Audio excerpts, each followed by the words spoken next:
Hello fellow collectors and welcome to Long's Toys. Today we are taking a look at DX Zenryoku Zenkai Cannon from Kikai Sentai Zenkaiger.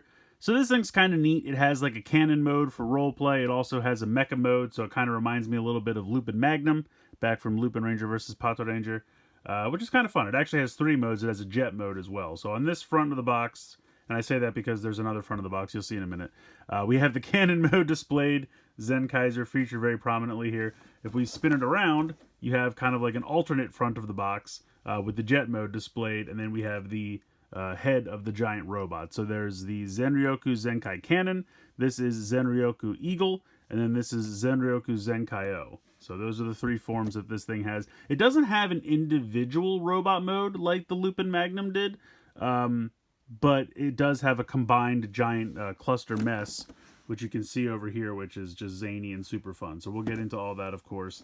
Over here, you have this dial on his chest that spins for all the different Sentai powers. They've kind of grouped all the different teams into like buckets depending on what they're associated with, and we'll get into all that. On the bottom here, not really too much going on. Batteries are included, which is a good thing and a bad thing. I'll show you why. And then up here, you just have the cannon mode and the jet mode. So pretty cool.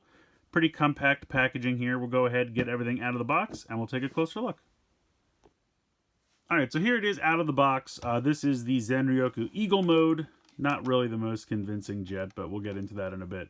There's a little bit of light assembly required when you first take it out of the box. These shoulder pieces are not connected, so you just plug both of those in, and then these little gray pieces here just kind of click onto the back. Not a big deal. Oh, there's also this little piece here, which will move around for a couple different modes, but for right now, for this mode, we're going to leave it here. Now, it does have batteries included. Here's the panel. I have the tab in right now. Unfortunately, when they usually give us the watch batteries, which is very nice, they don't have on and off switches. And I don't know why that's a correlation, but it seems like they'll give you an on and off switch if you have to put the batteries in yourself. I know it's weird. I don't know. And because of that, it makes a lot of noises, and so I just have the tab in there. But this is the trigger button. When we pull this out, it's going to say its name. So it starts off in the cannon mode, so I'm going to switch this around. You want to push this up, kind of use this as something to grab onto, and flip that around. Then you're going to take this off and flip it around, and it's going to peg onto the side over here. So here is the cannon mode. I think it looks pretty cool. I love all the different, the heads of all the different Reds from Sentai. From 1 starting all the way over here and then going over to Zenkaiger. This part definitely reminds me of kind of like an old style flip phone. I don't know why, it just does. But it's still very cool, and it's nice how when it lines up, it's kind of dead center. I like that. So it's a pretty cool looking cannon here. Now if we hit the trigger,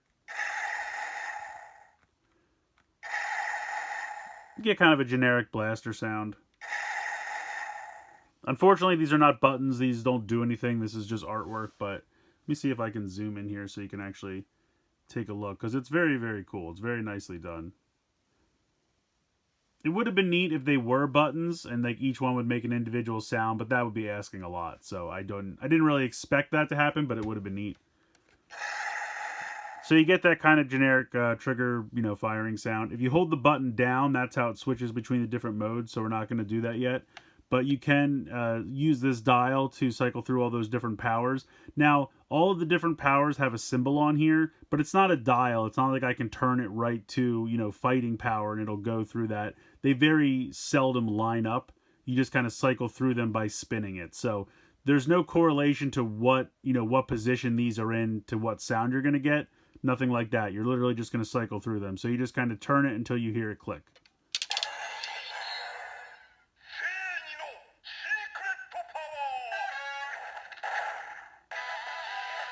Then we hit the trigger.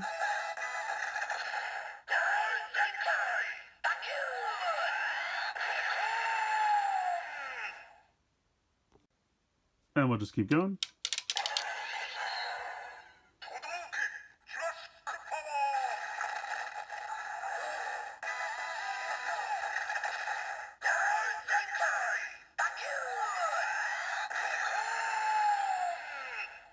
And you can see this lights up over here, which is pretty cool.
So that should be all of them. If we go again, it should do the secret power.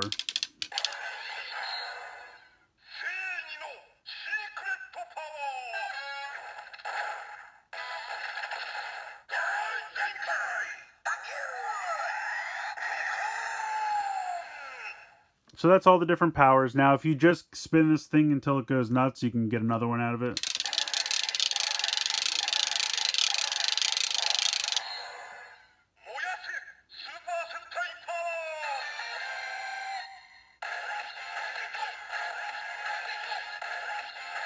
You can see the LED changes, which is fun.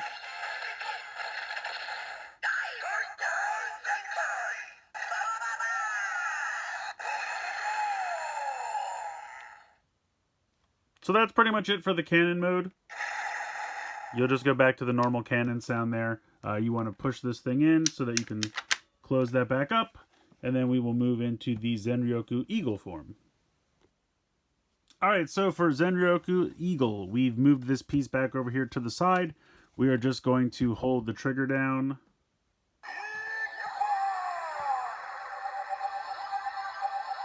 Then we have to hit the trigger again.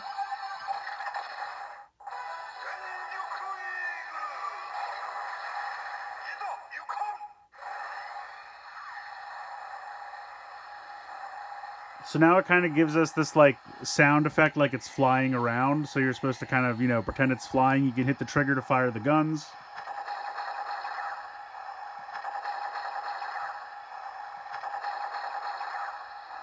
But that's really it. This will eventually end. It just kind of ends on its own after a little bit. I do like the gun firing sound. I think that's kind of fun.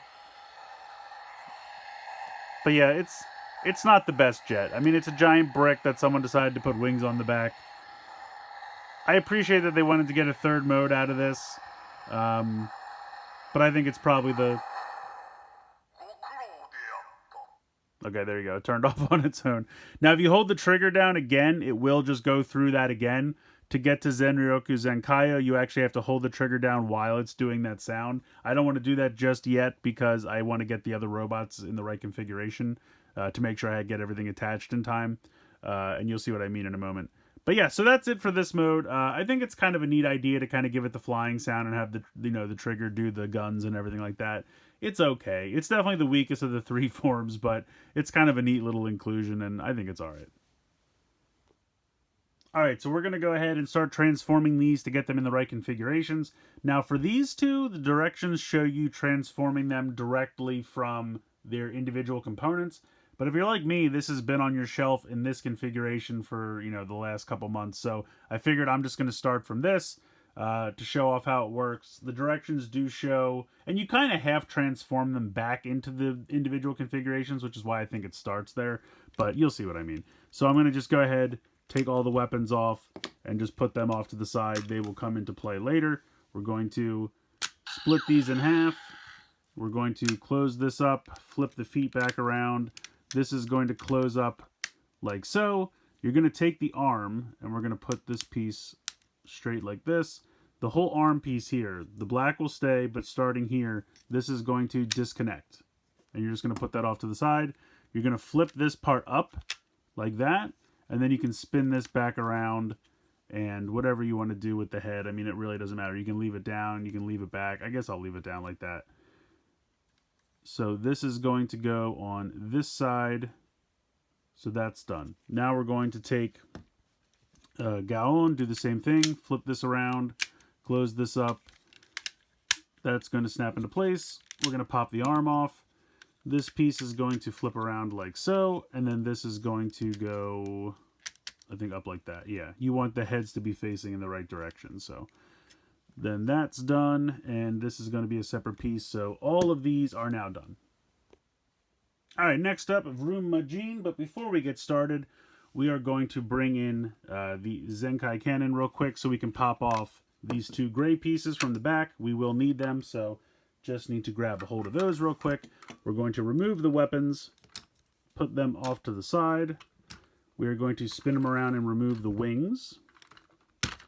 Put that off to the side. Then we are going to split them apart. We will close that up. We will pop off the arm, since that's a common theme here. We're going to take this piece, and it's actually, you can see these connectors right here, how they're kind of spring-loaded. They're going to pop right into this section here. So this is going to come in and snap in right there.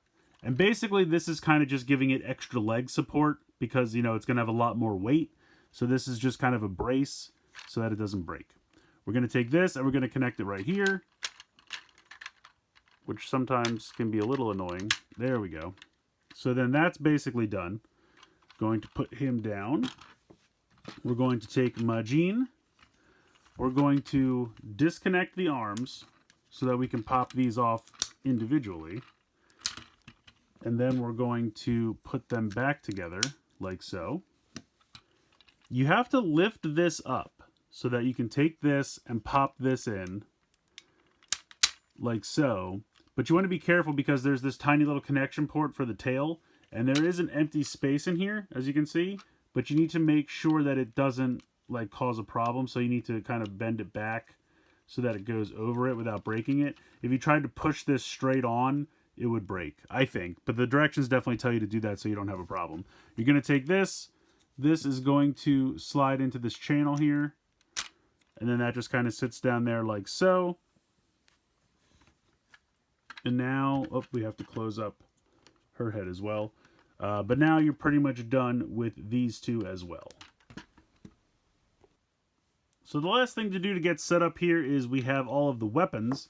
We're going to take this piece that we've been moving around. We're going to take the tail from Majin, and we're going to connect this onto this ball joint here. That's going to snap in. We're going to take this piece here, the shield, click that in there. Gowon's claw is going to click here.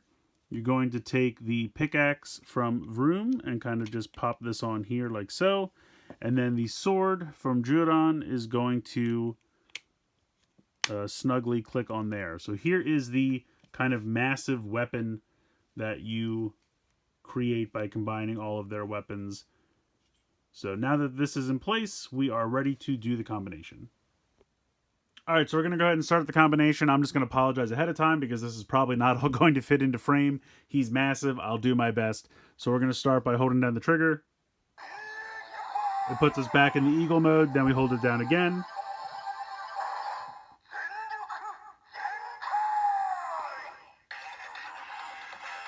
This is going to connect onto here.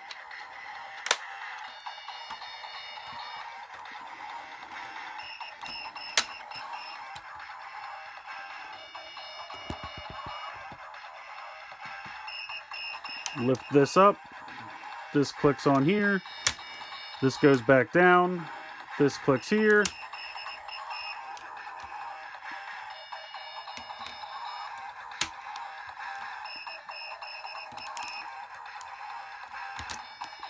And then the massive weapon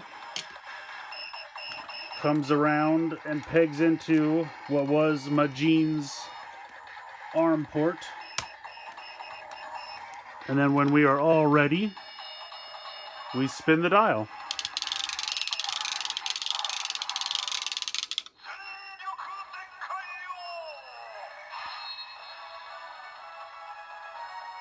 Oh, I forgot to open up the face. So there you go. That is the massive Zenryoku Zenkai. You can see he's definitely a wide boy, but he's kind of hilarious. You can cycle through all of the powers again if you would like. Let me adjust this here. By spinning this, they're exactly the same. There's not really anything new, but if you spin it all the way again, you'll get a new sound.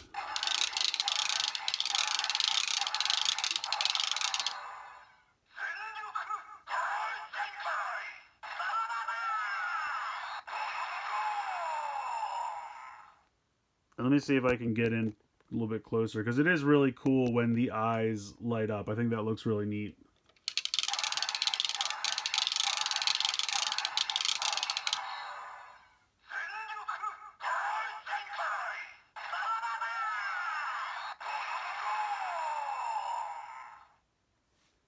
So yeah, pretty cool. Articulation, I don't even think he has any. I mean, maybe technically these could. I guess the shoulders, the whole shoulders can move. That's about it. You're not really going to get anything out of the legs. I mean, it's a Sentai mech. There's not really any articulation to speak of. But I mean, the arms can swing up, and that looks kind of neat. But yeah, he's just a crazy, giant, beefy. Oh my god, you know what I forgot? I'm so sorry. I always forget this part. I need to put the wings on. So we go ahead and slide these up from the bottom. I don't know why I always forget this section. There we go. Now he's cooking. Now see, when you move these forward, it doesn't look as good, but still looks pretty good. But yeah, he is just a crazy, massive, giant dude. He looks great with the wings on. I can't believe I always forget to put the wings on, but yeah, very, very cool. So we asked for a cluster and we got a cluster, and I'm pretty psyched about it. Honestly, I think it's neat that you can combine the DX mecha all together here. I do wish 2-kai-oh could get in on the action. I just think that would make it even more fun. I mean, yes, there's also zenkai-oh, but I kind of feel like since that's a super mode, it's not as important if it would combine here. I mean, if they could have done something with all of them, that would have been amazing. But I feel like the only one I'm bummed isn't included is 2-kai-oh. But I get it. It's kind of the main core team, got something going on here. And it's just a crazy, giant, massive robot. He is a wide boy. He's got almost no articulation to speak of, but it's fine. He's neat. I like him. He's got lights and sounds. The cannon mode, I think, is fun. You get a lot of fun sounds there as well. The jet mode, the eagle mode, whatever you want to call it, it's fine. I think it's kind of funny that they give you that kind of like flying around sound effect, and then you can hit the trigger to fire the cannons. Like, I could definitely imagine like a little kid running around flying that thing around with the noise and sound effects, so I get it. For me, it's the weakest mode. I mean, as a collector, I want the robot mode, and if it has a roleplay cannon mode, okay, fine. So those are the modes that are most important to me. Obviously, the robot mode is the most important, but I think the cannon mode is pretty successful as well. This thing's just a massive, giant beast. I love it. I don't know where I'm going to put this thing. It's so huge, but it's really a lot of fun. Like I said, tons of sound effects. Paint applications, everything like that, really, really solid. You get 3 modes. I think 2 of them are good. 3 of them, third one's okay. But yeah, there's a lot of value here, especially if you picked up the other DX mecha throughout this line. You're going to want to grab this guy because it's kind of the culmination. It's the big payoff for collecting all this time. You get this giant, massive robot. So I think it's a lot of fun. Definitely recommend picking it up. Let me know what you guys think in the comments below. Please like, share, and subscribe. Hope you guys enjoyed this video, and as always, thanks so much for watching.